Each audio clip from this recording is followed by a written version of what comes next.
I am Rebecca. This is Noah, and Hello. welcome to MojoTrivia. Today we're doing pop culture trivia. We've got 10 pop culture based questions for you. You will answer quickly in the chat. The first person to answer correctly is going live with some sound on the computer there. But anyway, that would have been weird. Anyway, the first person to answer correctly in the chat will be entered to win our grand prize. I don't know when we're going to do that, though, but that's a whole other story. Let's get into it with question 1. It is Thursday, September 20th. Let's do it. Question 1. The season 5 and 6 DVD box set of Seinfeld includes a miniature replica of what prop from the show?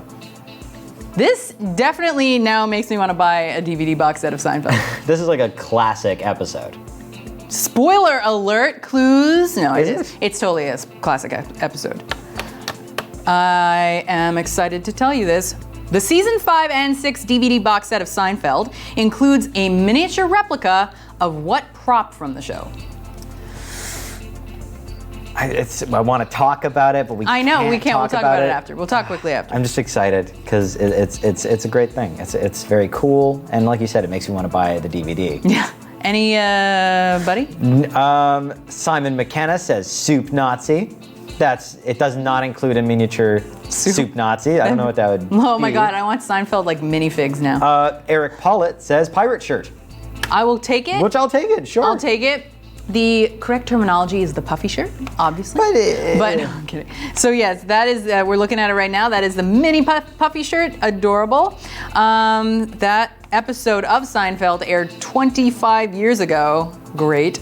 And it also had the first appearance of Jerry Stiller as Frank Costanza, which shouts out to Jerry Stiller. Yeah, I don't want to be a pirate. Let's get to question 2. Yes. We announced the winner. Yes, we did. Okay. It was Eric Pollitt, or Pole, I'm not exactly. Congratulations. Question 2. Before cutting a solo and a verse, how long was the first version of Prince's iconic song, Purple Rain? I gotta say, this actually does not surprise me No. hugely, the answer to this Can we question. listen to a little Purple Rain? Can we Can we get do it that? going? I never meant to call you when you sorrow.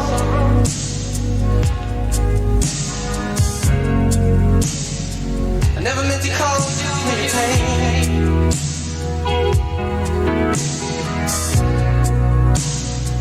I'm the one who wants to have you laughing.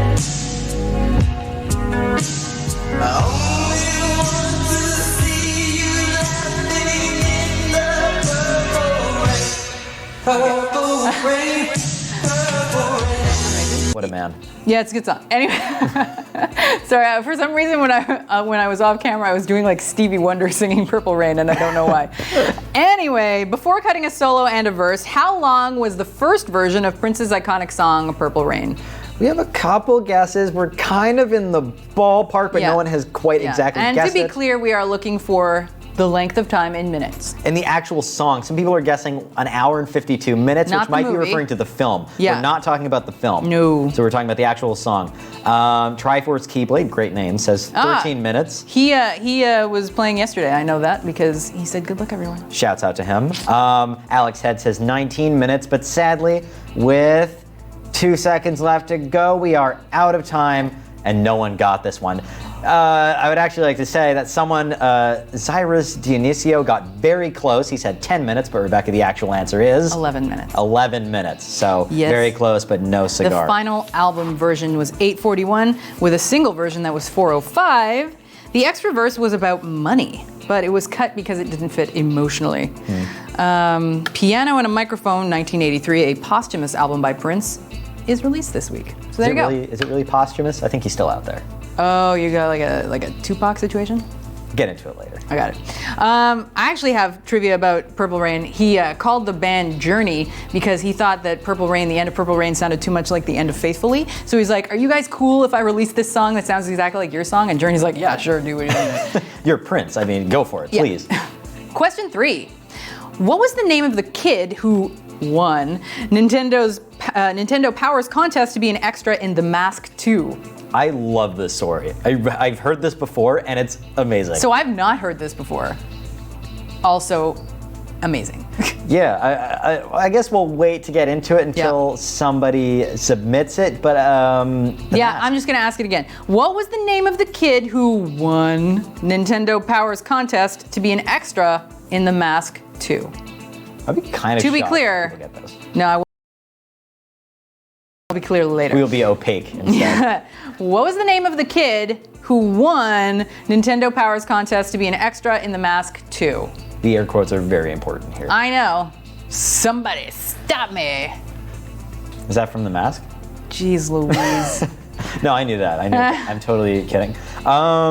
Okay, we still got numbers coming in from the Prince question. Oh. So I think it's fair to say we got the first name of the kid coming in. We got his first name coming in. I don't know if I'm gonna look for a full name. Okay. That's a let's see. deep We'll cut. let the time run out, and if we do not get the full name of the winner, air quotes, then we will accept the full name or the most of the name you can get. Sounds good. Which is kind of coming in as well. What was the name of the kid who won, air quotes, Nintendo Powers contest to be an extra in The Mask 2? And we did get it, courtesy of previous winner Brienne Frechette. Congratulations. Shouts out to you, Brienne. I almost mixed up your names. Please forgive me. So she says Nathan Brochet. Ryan Runk. Okay. Yeah. Nathan Ryan Runk. And congratulations to Nathan Ryan Runk, I guess. Anyway, at age 12, Nathan Ryan Runk won Nintendo Powers contest to be an extra in The Mask 2, but as you probably have guessed, the film's production was postponed when Jim Carrey decided not to return. As a consolation, Runk got $5,000, a film crew jacket, and some Super Nintendo games. And also, he got to not be in Son of the Mask. Starring Jamie Kennedy. Yeah. Just as good as Jim Carrey. Just as good. Moving on. I'm kidding. That's not. Question 4. Let's move on. In 1998, Pinky and the Brain became part of a crossover series with which Tiny Toon character? I would love to hear the Pinky and the Brain theme song right now. Gee, Brain, what do you want to do tonight? The same thing we do every night, Pinky. Try to take over the world. The Pinky and the Brain, yes, Pinky and the Brain. One is a genius, the other's insane. They're laboratory mice. All right. I wanted to hear the whole thing. I know. I was really looking forward to I was definitely that. singing along. Anyway, am I Pinky or the Brain? Are you Pinky or the Brain? I think I'm the brain. Sure you are. Anyway, moving on. What was my question? My question was, in 1998, Pinky and the Brain became part of a crossover series with which Tiny Toon character? Melissa Cruz guesses Wile E. Coyote, which is That is not a the Tiny answer. Toon character. No. Also, the other night, Wile E. Coyote was an answer on Jeopardy! And I was like, what does the E stand for? Okay. It was actually Final Jeopardy! So I looked it up, and there's not an official canon answer. Really? Yeah. What is it? I forget now. Okay.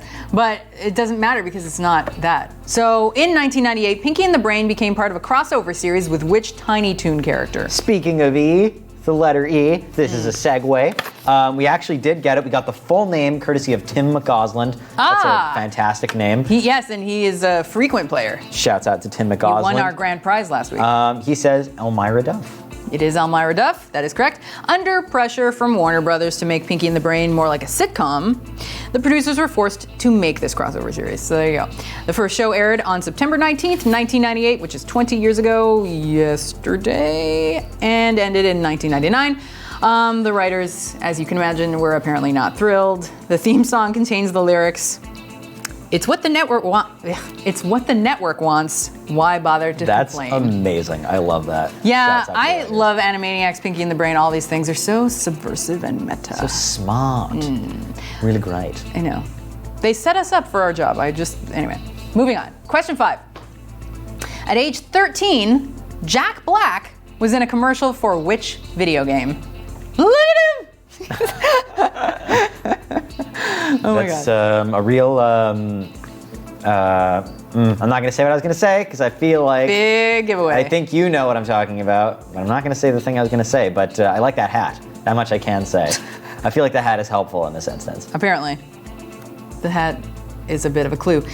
At age 13, Jack Black was in a commercial for which video game?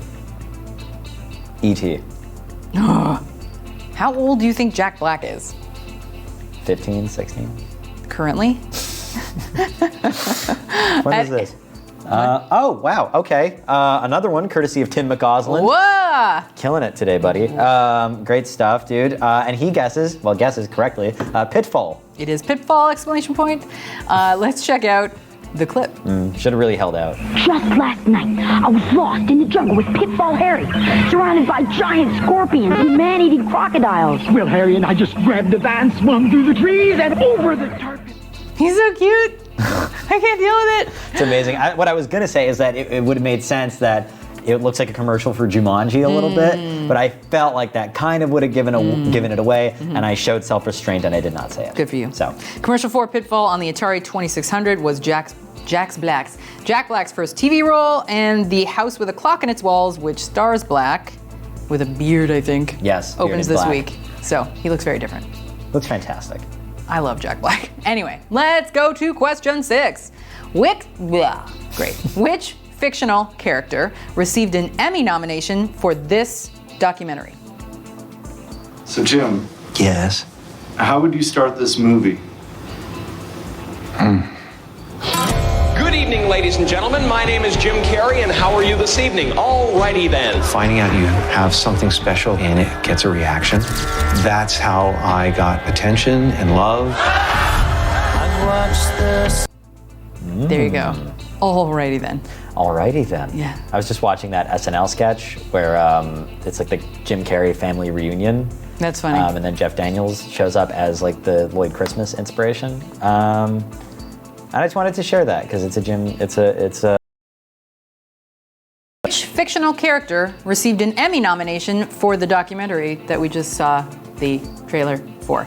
And I'm going to tell you it's not Jim Carrey. It's not Jim Carrey. Someone actually did argue. I know. Cakes McGowan, fantastic name, guessed Jim Carrey, but we did get it courtesy of Sojin Choi, so shouts out to you. Another repeat player. Good, Thank you very good much. stuff, amazing. Thanks for playing. Who guesses? Tony Clifton. It is Tony Clifton. The documentary, of course, is Jim and Andy: The Great Beyond, featuring a very special contractually obligated mention of Tony Clifton. There you go. Jim and Andy received an Emmy nomination for Outstanding Documentary or Nonfiction Special, but lost to The Zen Diaries of Gary Shandling. And although Tony Clifton is a fictional character created by Andy Kaufman, he is still listed as an executive producer on the film and thus received an Emmy nomination. Sort of like a Donald Kaufman type thing. Charlie and Donald Kaufman. Charlie Kaufman, the screenwriter, wrote Adaptation. And in the movie, there's a fictional character called Donald Kaufman, who's his twin brother. Right. And then he was nominated for an Oscar in real life, despite not being real. Okay, Fun we fact. got to do like fictional people that were nominated for awards. Write that down. Write that down. You don't have a Somebody pen. write it down. Please, somebody. I do have a pen, but I'm not going to. Question 7. Before seeing a resurgence of popularity in 1999, this song was recorded and composed 50 years earlier by which Cuban musician? Now let's get it stuck in your heads. 1, 2, 3, 4, 5. Everybody in the car, so come on, let's ride to the liquor store around the corner. The boys say they want some gin and juice, but I really don't wanna be a buzz like I had last week. I must stay deep, cause talk is cheap. I was always really disappointed that my name did not appear in the list of the ladies. It's got enough syllables, so you'd think. I know. It's not fair. It does appear though in Sean Paul Get Busy. So Does it? Yeah. That's fantastic. Jordy and Rebecca. Right? Anyway, moving on. That's pretty good. Before seeing a resurgence of popularity in 1999 with that version, this song was recorded and composed 50 years earlier by which Cuban musician? I actually didn't know this. I also didn't know it was this. like a cover / remix kind of thing. I know. James Gundich guesses Lou Vega. This version is by Lou Bega. Correct. Lou Bega Jr. Yeah, actually, this the reason we're talking about this is because it was an HM on our list of top 10 songs you didn't know were covers. Well, that's exciting. Yeah, so I didn't know it was a cover. Huh. Well, that's exciting. I can't believe it's only an HM. Yeah, I mean, that's kind of shocking to me. We have 10 seconds left. There's one that's very close. It's like one letter off. So Let's with give 5 it. seconds left, I'm going to give it to Stephen Kim. Shouts out to you, Stephen. He wrote Damasco Perez Prado. It's actually Damaso. There's no C, Perez Prado, but otherwise you did get it. Correct. So shouts out to you, Steve. Damaso Perez Prado. Mambo number 5, of course. That guy is the king of the Mambo. I wonder if he'd become the king of something. I think. Does that make Lou Bega the king of Mambo number 5? Like a lesser distinction? 1 through 4 would argue that. Song saw a resurgence of popularity with Lou Bega's debut album, A Little Bit of Mambo. I never heard a second song, whatever. It's on our list, and you're welcome for getting it stuck in your head for the next week. It's terrible. It's a terrible thing. My head too, though, for the record. Question 8. This fictional sitcom is from what animated series? I will say that again because I confused myself.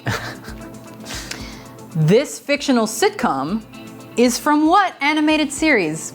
I feel like it's easy if you know it, and if you don't know it, this question makes no sense. Yeah, probably. If you're a if you're a nothing fan of nothing, and everything is totally normal, if you are not familiar with whatever show this is. Pretty good cover up, no? I think that was good. Yeah. We actually had already gotten it courtesy of Tim McCausland. Okay. Before my minor gap from Tim McCausland, who says BoJack Horseman. Yeah. There you go. It is BoJack Horseman, of course. The fictional sitcom is Krill and Grace. BoJack Horseman season 5 recently came out. Will and Grace, which was obviously the inspiration for Krill and Grace. Oh, I get it now. No, I'm kidding. Aired its first episode 20 years ago, and is still again on the air. So I thought it was a Rick and Morty parody. Moving on to the penultimate question, question number 9. In this first-person shooter, the player must fight against enemies known as what? Alrighty? So, in this first-person shooter, the player must fight against enemies known as what? I cannot wait to tell you about this game, man. What it's is this? Crazy talk. I can't wait to. In this first-person shooter, the player must fight against enemies known as what?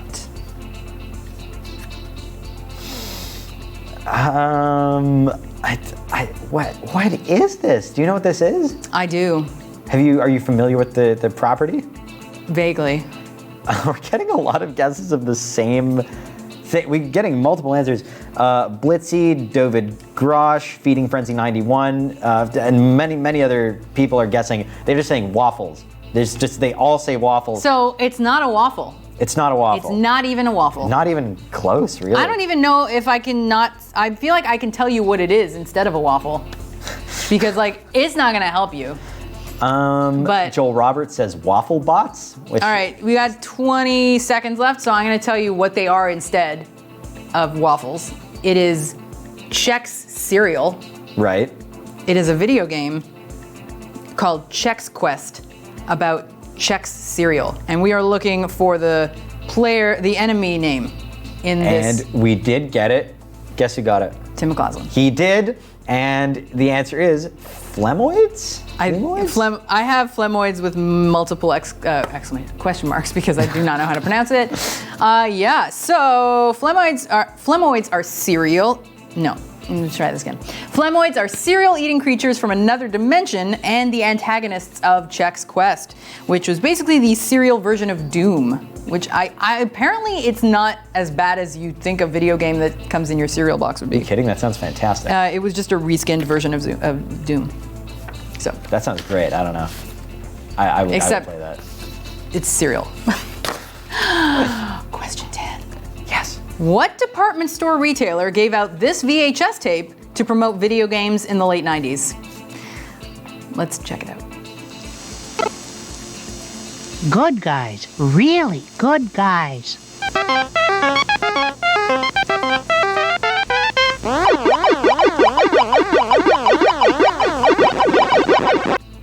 All right, so for you young kids, a VHS tape is about yay. It's a plastic thing that you stick into a VCR, which is the thing that plays it, so that you can see it on your TV. Anyway, it's fine. Okay, so Amin Bashir guesses Walmart, not it. Simon McKenna just wrote game, which, yes. It is a game. However, we did get the correct answer, courtesy of Feeding Frenzy 91, and what a Feeding Frenzy this comment section is. Feeding Frenzy 91 guesses correctly. Target. Target, correct. The VHS tape was called Get Into the Game, and Target released this promotional VHS to hype up video games for the 1999 holiday season. Could we say he got it on the mark? You could, but then lame. No, I'm kidding. Alrighty, thanks for playing, guys. That was our show. Be sure to tune in tomorrow for sports trivia with Julian. Here's the thing though, season 1 of MojoTrivia will be wrapping up this week, and so we'll be off for a couple of weeks. Yes. And then we'll come back with some new formatting and I don't know, some surprises for you guys. New and improved. New and improved. Both. Not possible. Anyway, so if you guys have any ideas in the comments for how we can improve the game, let us know. Please. And I will see you later. Bye.